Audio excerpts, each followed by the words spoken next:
Hello, I'm RJ Kozane, and we are back with episode number 3 of PGH Art Talk as part of pghmuseums.org.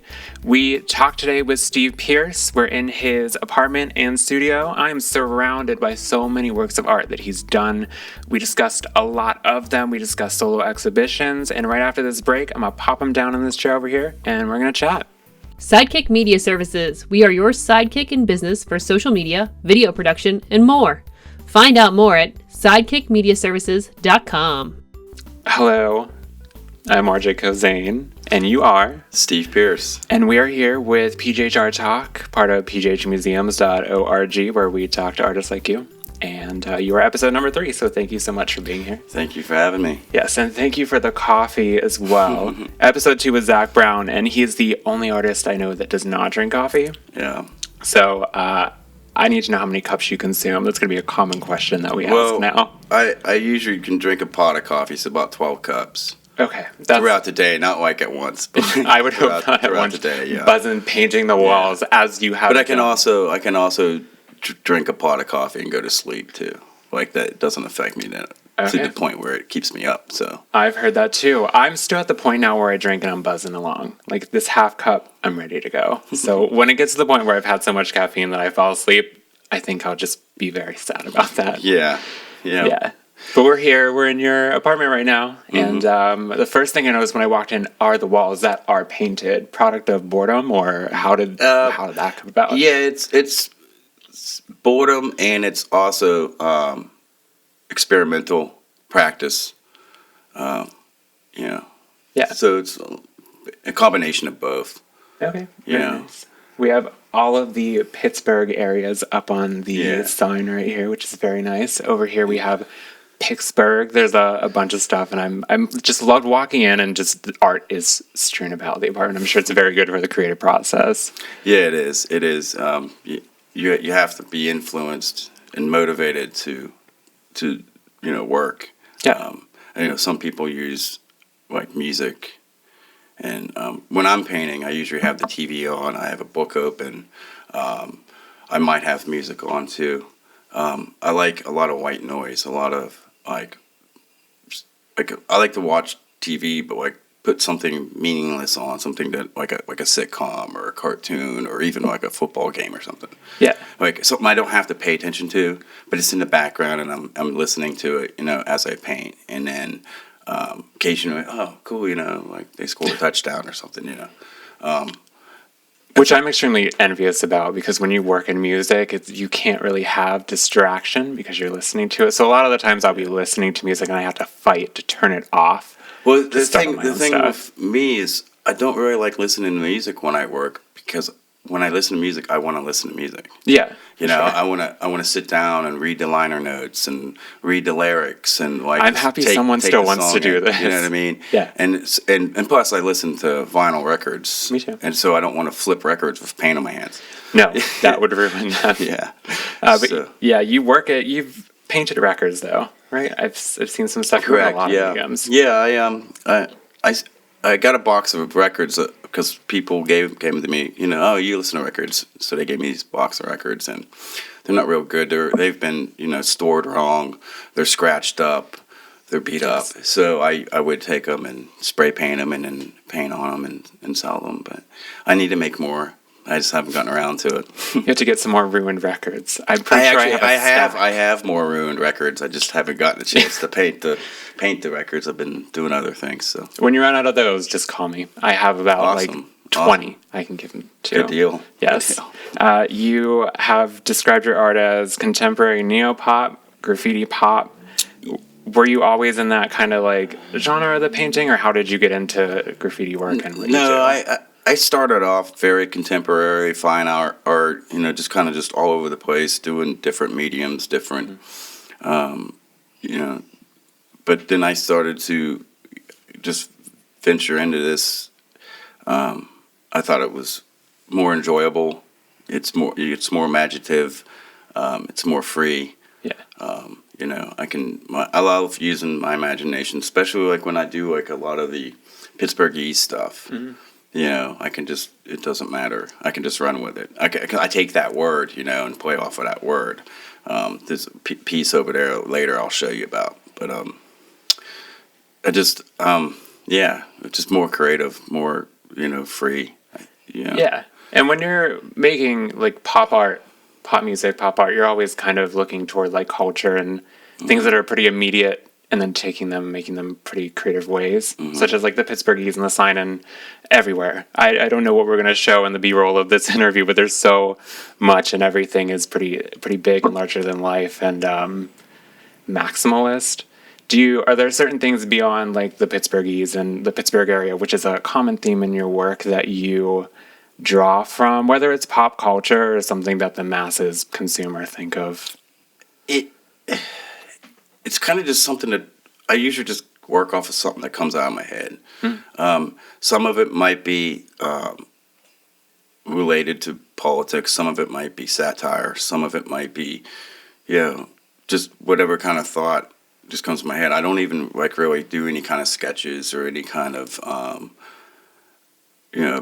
preliminary, any kind of sketches or anything. I just kind of just go with it.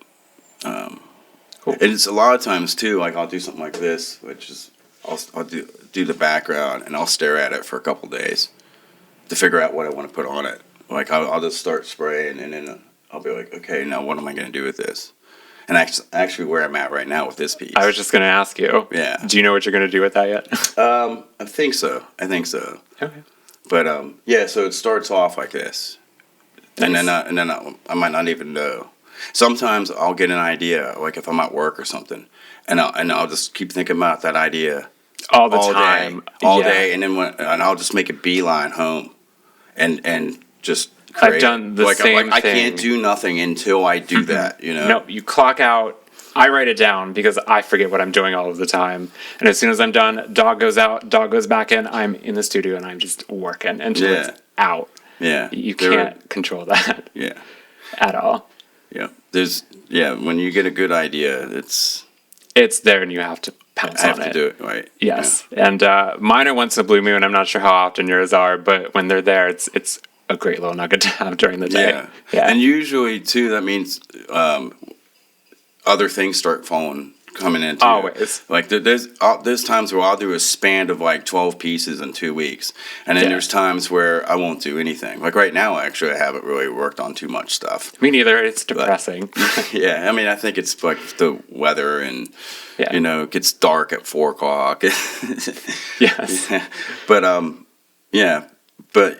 there's times where I'll just knock out a bunch of stuff, and there's times I don't do anything. Yeah, and it's okay. Yeah, it is okay. It doesn't feel like it's okay when it's like a famine for me. But I think a lot of people are like a lot of creatives.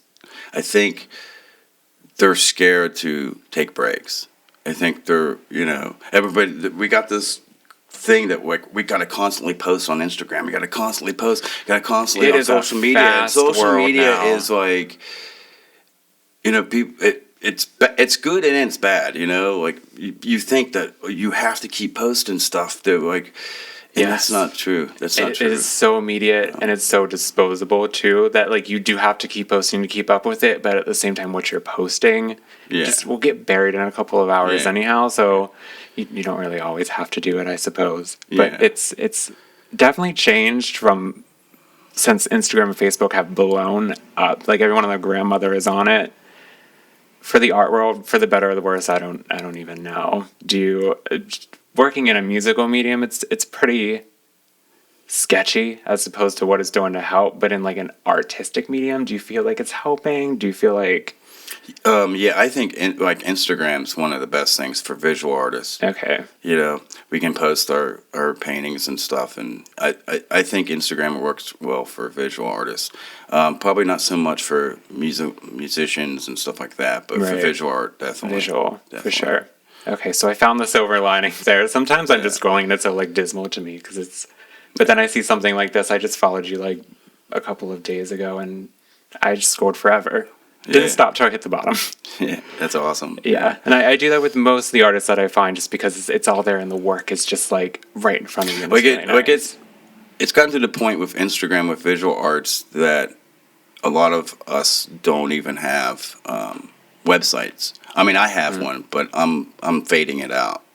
Okay. A lot of people use their Instagram to show off their work. You know, and that's like if a client comes up to me and says, where can I see some of your work? I instantly Instagram is right there. Yeah, point them right to Instagram. Yeah. And I have a website, and I don't even like to tell people because, well, number one, it hasn't been updated in a while. But I'm trying to phase it out because I don't think I get a lot of visitors there anyways. I think that's kind of it's going the way of the dinosaur. I think It's so much more easier when you just have an app and you click it and you can go where you want. Yeah, you got the app right there on your phone, Yeah.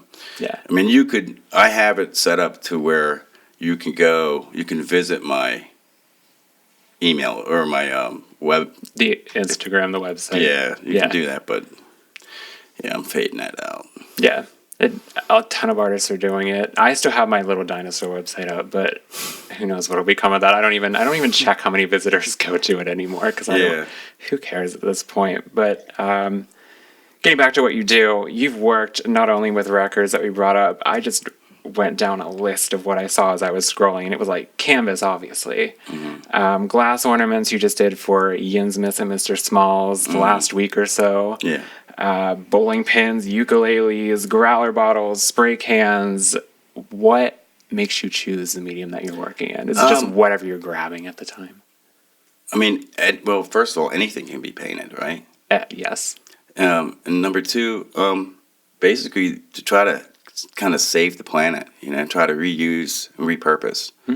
I got in this big thing about like reusing and repurposing, so I try to repurpose my spray cans, repurpose the old records and there's bowling pins. I get those at a local bowling alley, and what's really nice is they actually do a lot to try to recycle those. So they'll either send them back to the manufacturer and they'll recycle them and bring them back into more bowling pins, or they'll donate them to gun ranges or like artists like me that come up. Yes. So. Yeah. But I always I made a sculpture a couple years ago that was all out of like bed framing and Cool. So it's like I just like the whole reuse and recycle bit of that. Yeah. Do you do a lot of sculpture? Because that's one thing I could not find. I don't, but I'm actually trying to get into it. Okay. I made one sculpture and it was awesome, like out of the bed post and stuff like that. What was it, Yin's Fest? Yin's Fest, I did a cactus sculpture out of spray cans. Very nice. And like glued the spray cans together, made a little cactus out of them. But it was a test, I need to find a stronger glue because it didn't stay together. It stayed together for a while, but it eventually just kind of enough for the fest, I would hope. Definitely for the fest, it would stay together. But I need to find a different. It's not.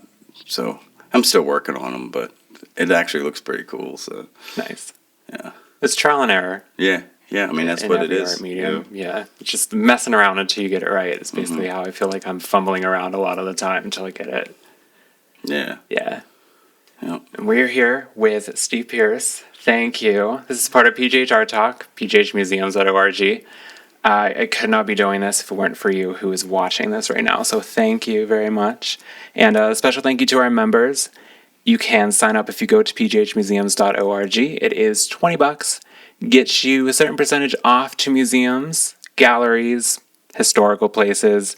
It has a huge interactive map, regardless of whether you're a member or not. If you go to that has all of the galleries in southwestern Pennsylvania area, just listed for you to scroll through and find where you want to do. Plan your day with friends, family, whatever you want to do. Check out where he's at. There's a calendar. We try to update it as much as possible.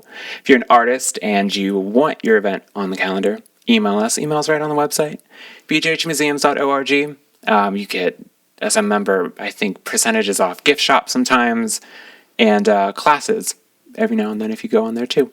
We're always looking to expand museums, galleries. If you want to have us spotlight your stuff, hit us up.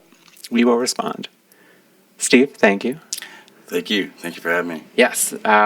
So we do a lot of graffiti work here, obviously. Graffiti pop is a genre that we've heard affiliated with you before. I'm interested in when you're doing a piece, because we talked about how you'll do the background and then what comes up later. Graffiti is very polarizing because its messages are not as polarizing now, but when it first started out in the 80s and it aligned with hip hop and it was a whole big thing, because it's so loud and so in your face. And even a piece that's behind you, it's loud and it's not even complete yet. Yeah. So when you're eventually getting the idea that you want to put down, are you mindful of like the message that the piece is going to bring at the end? Because I saw there are 2 pieces on the website that is no longer being updated that often. But there were 2 that were like polar opposites for me that I wrote down. One was just like a heart beating, and I don't remember the name of it. But the other one was very striking, and I think on the next line down it was red sky, a burger with a little flag in it that said football, and then a black fist raised in handcuffs. So you have that piece is actually called America the Beautiful. Yes. It burned my I lost my last studio. It caught on fire. Oh, So that was one of the pieces I lost. But yeah, that was called America the Beautiful. And yeah, some of the pieces I do have a message that I'm trying to portray. But and some of them are just fun and whimsical and just be silly. I like to do silly stuff too, but there are pieces that I'm trying to, send a message to or get some type of point of view. And that was definitely one of them that it was kind of satire-ish, kind of. For sure. Yeah. I did laugh until I took a closer look, because I just saw the burger and football, and I was like, how American is this? Yeah. Yeah. So. Yeah. So there's pieces out there that I, want to send a message, and then there's pieces that I have no idea. Like, art is to be interpreted by the viewer anyway. For sure. So, Yeah. Yeah. Yes. All right. So, beyond graffiti, just going down that alley still, you have something coming up. Rolling Stock? Rolling Stock, Graffiti, and Rust. Yes. It's a solo exhibition that I'm currently working on. Okay. And it's basically about the relationship of graffiti and trains. Mm-hmm. When I first started getting into graffiti, I started studying the trains that have a lot of graffiti on them, and I kept looking at them and just studying the art, and then started to realize that I actually started to really fall in love with the trains themselves. Yeah. And so then I started to actually see, just watch the trains. I would go to the woods and watch trains, and I would study looking at trains and studying trains. And so this event is going to be, that's what this exhibit's all about. It's about trains and graffiti, and because it has a rich history, trains and graffiti, starting from the subway cars in New York City, to regular freight cars. And the thing about the freight, what's interesting about the graffiti on the freight cars is, now if you did it on subways, they want to get rid of it. They want to Right away. Yeah. And, so many people But say back that. in the 80s and stuff, the security wasn't as good as it is now. So people would jump the fences and go in the rail yards and have a blast. Yeah. But New York is that's a piece of New York that the city is trying to sweep under the rug. Even now? Yeah, they are. I think there's some people that are starting to appreciate it as an art form instead of vandalism, but a lot of New York tries to hide that era, that side, and they frown upon it, That's always so surprising to me. Every time I see either a city, or I read David Lynch's autobiography. Mm-hmm. Are you familiar with his work at all? Yeah, a little bit.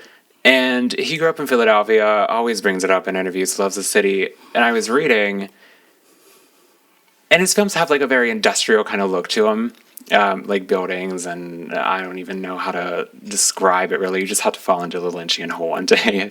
If you don't know who David Lynch is, go. But he brought up, like, as time went on and progressed through the 70s, it was a great aesthetic for his work. And as soon as the graffitists kind of like moved in and really started that movement, he just wanted out. And that was so strange to me that another artist would even say graffiti's kind of like ruining some stuff. Like, I get it from the aesthetic, it's not good for what you're filming anymore, but it was just such a strong opinion. And just having strong opinions about graffiti is just very, very strange to me to have in 2019. Like, I get when you get something new and it's bombarding a city, it's very like, oh, you should stop that. But in 2019, just hearing that New York is still trying to sweep graffiti under the rug, unless Banksy comes in and invades the city. Yeah, then. that's the thing. Well, we're even doing it here in Pittsburgh. There's a graffiti task force, you know. And the thing about, like, a lot of times, you know, people are putting photos on, you know, abandoned buildings, you know, Usually, bandos. yeah. And they're getting busted for it, right? But nobody does nothing to this building. It just sits there and rots to the ground. Nobody buys it. Nobody upkeeps it. Nothing. You know? So what's the difference with having, like, broken walls and shattered glass and, like, boarded up windows? Who cares if there's, you know, paint on it? Like, Right. Like, God forbid someone makes something like art out of something. How does an eyesore get even more of an eyesore with graffiti on it? Shouldn't it be the opposite? It is an the eyesore, opposite. you paint it and it looks better, right? Yes, exactly. I mean, so there's if they're gonna have a graffiti task force and they want to stop graffiti, then build up the areas, get rid of these banded buildings, put something there, you know, because a real graffiti writer won't mess with, you know, build normal livable buildings, you know. Right. If you're a real writer, you're not gonna vandalize people's property unless it's like, I mean, there's abandoned buildings like, you know, train trestles, but Yeah. you know what I mean, like. There's a difference, though. Yeah. If someone turns that abandoned building into something else, hopefully they hire a graffiti artist to do a mural. But, Right, I mean, right. no Well, one's going to you're really seeing a lot do of that, actually. You are. It's You're seeing that, refreshing. like, in Pittsburgh, with the whole art scene in Pittsburgh, it's on the come up, you know. And I think what's helping that is all these different collectives are putting visual art and music together, and now we're even expanding to poetry, dancers, comedians, you know, and putting it all in events. So that's really bringing it to light, you know, and people are starting to appreciate it more. They're starting to see it. It's more in people's faces, and they're actually starting to recognize it as an art form and not vandalism. But me personally, it's both. Okay, For sure. you know, because it is illicit, so therefore it's vandalism, you know, and it is not your property, Right. but it's also art, you know, so. Yeah. And you are one of the people in the area that is kind of, whether you know it or not, like forging this kind of acceptance of graffiti, just number one by doing what you do. But you are part of the movement who goes into these events and kind of collaborates with other artists. And you've been, there's so much that you've done. You've been at Mr. Small's, Rex Theater, Yin's Fest, Millville Music Festival, First Friday on Penn Avenue, Hibbett Flashlight Factory, album release shows, everywhere. Are you always live painting and like fusing that when you're at these events, or what do you do if we see you out in the world? Some of the events I'm live painting, some of the events I'm just displaying and selling art, and then some of the events I'm doing both, and I also curate a lot of the events. I started full-time curating for Wake Up on Fire Productions, which does a lot of shows actually with Mr. Smalls, and Mr. Smalls presents. They have a really good relationship with them, so we do a lot of shows with them, and I curate all the visual artists for those shows. but yeah, I do a lot of festivals. I do a lot of shows every year. And actually, this past year, this year in 2019, was the first year I went without having to sign up for anything. People hit me up, you know. Which is always great. Yeah, Yes. yeah. So I probably did about 25, 30 shows, I think, this year, and not one of them I signed up for. It was all networking and people That reaching out. is Hey, come live paint impressive. with me. Hey, come do this. Yeah, so. Yeah, the hustle, a lot of people, if you're not in the art world, just getting gigs, especially just starting out. Mm-hmm. Like, I just took a 4-year break, and I'm just like, oh no, it's going to be so much work getting back into, like, Mm-hmm. the scene. But that, just having someone call you and just being like, hey, come out, Yeah, it it's makes awesome. your whole day. It's awesome. That's And wonderful. another thing why I do a lot of shows too is I very like barely say no. Well, yeah. Why would you? It's always a yes. I think I turned down like maybe 2 in the 5+ years I've been doing it.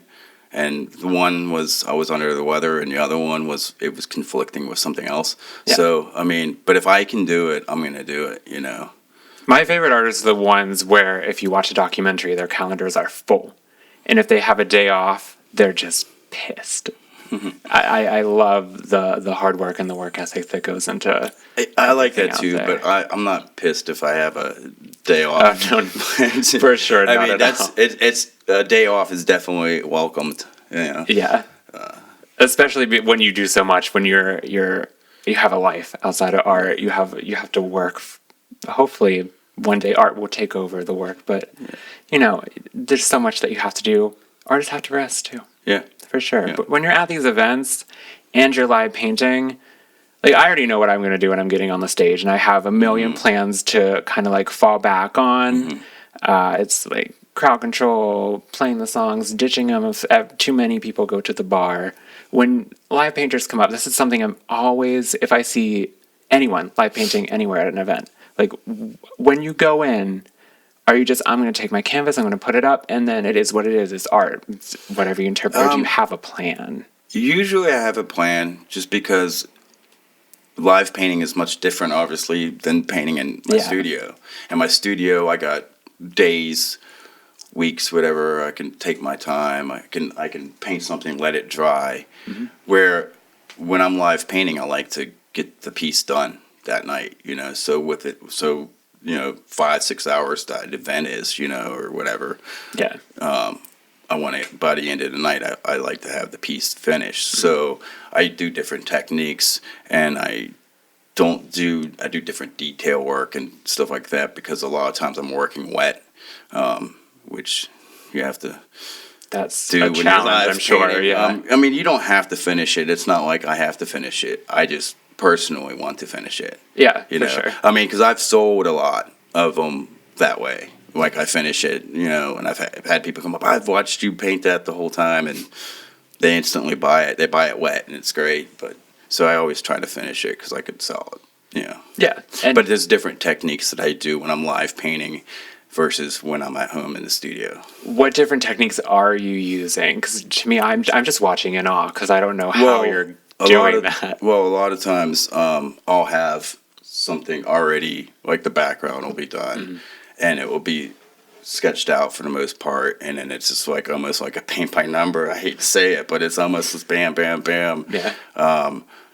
And because I'm working wet, I'm not allowing. There's certain things I can't do. It's like complicated to explain, but Yeah. versus being in the studio. But I love it though. I love it. That's It's, nice to hear. I've always wondered whenever I watch, like, is the artist really like loving it? Because it feels like the pressure is on to finish it. And When I first started live painting, I felt a lot of pressure. I was nervous. I mean, when you first do any kind of performative work, Right. anxiety is going to be there. And people ask like, why? Like, how do you how are you able to stand up in front of people and paint and stuff? And I'm just like, I don't know. You just do it. Like, you just do If it. you love it so One much. good thing was with me is like, a musician has to stand on stage and like face the audience. Where You I'm can face painting, my away. back is towards the Yes. audience most of the That's a time. perk. So it's like, you know. But yeah, I mean, you just do it. I gotta tell people all the time, like, you know, I never painted a wall till I painted it. You know, I never painted a table till I painted one, or I never painted, you know, a canvas till I painted one. Like, you never do anything until you do it. So Yes. just do it. You know. Expanding the art is always great. Yeah. Yeah. And you're not even doing just music events. You're next week. This isn't going to be out by the time that you're there, but you're doing a List Victory show. Mm-hmm. I'm live painting that show. Yeah. Ham Bones on the 10th. But yeah. So that's comedy, right? I do. How do you- I do. I do a lot of Liz's shows. Okay. Cool. Yeah. Does it feel different when you're doing something like that as opposed to like an album release show, or is Yeah. it? Yeah. Like the show with Liz, that's going to be like a more of a laid back atmosphere. It's a smaller venue. You know, it's a lot of open mic and acoustic stuff. Whereas like an album release, it's more of like a concert venue, you know, setting, and you know, Whole different vibe. yeah, and mosh pits and beers, and you know, it's a little bit in like loud speakers. I actually, so I did a live painting, and it was at well, it's Cosmo now, but it used to be, what was it called before Cosmo? I remember. Anyways, yeah, and I was right up against the stage. There was a speaker, and they were playing bass music. Like there was a DJ, and he was playing bass. It was like, and my canvas was like, Oh no. and so I'm like holding it while I'm painting it, because it was the speaker was just blowing my canvas off. That is not I mean, something it was a you great even account for. great show, and I Yeah. wanted to be. I when I do a live painting, I try to be up front. You know, sometimes in certain like, you know, events and stuff, you can't do that, but I like to be up front. You know, well, the Hamburn show, I won't be. I'll be in the back, but still. You know. Yeah. So like I'll put up with the whole speaker thing, and you know, go in deaf for like 3 days afterwards. And Earplugs. I have so many earplugs. I I know. will come over here. I will give you records. I'll give you earplugs. You'll be set thanks. for like a month. I know. I wore earplugs at a show once, and I really enjoyed it. And then I keep forgetting to bring them every time I go. So Me too. It's really nice to leave a venue.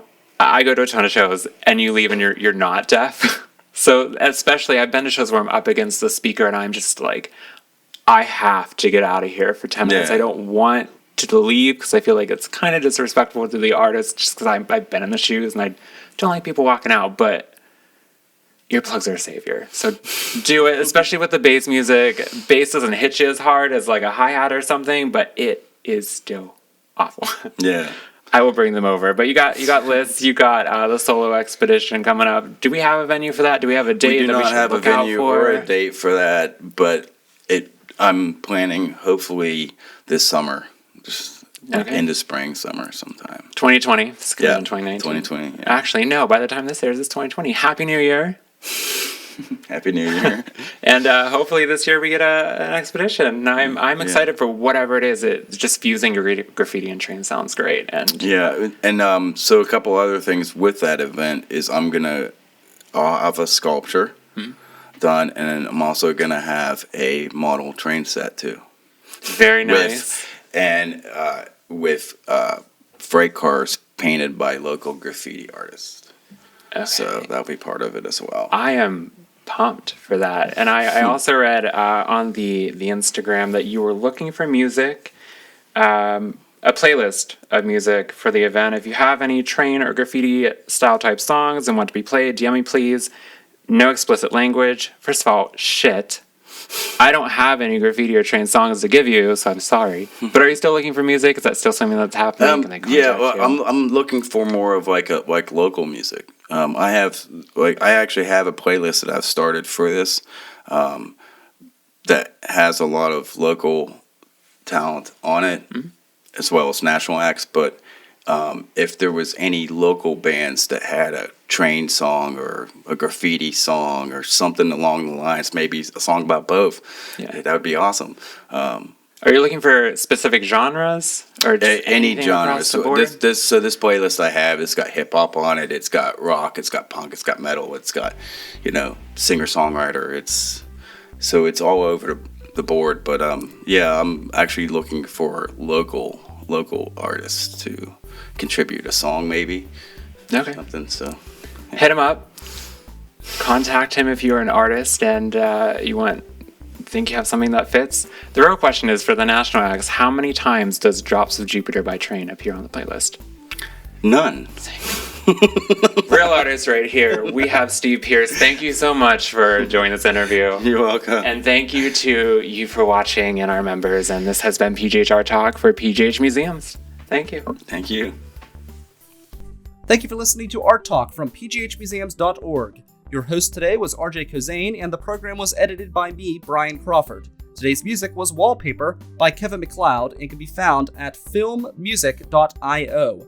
It is licensed through the Creative Commons. Be sure to search PGH Art Talk on Apple Podcasts, Spotify, or wherever podcasts are found. PGH Museums is made possible through our members and affiliate museums, such as the Punxsutawney Weather Discovery Center. Become a tornado. Make a thunderstorm. Be a TV weather forecaster. You can do all of this and more at the interactive Punxsutawney Weather Discovery Center, located in the home of Punxsutawney Phil. Learn more at weatherdiscovery.org. We'll catch you in 2 weeks, right here on Art Talk from pghmuseums.org.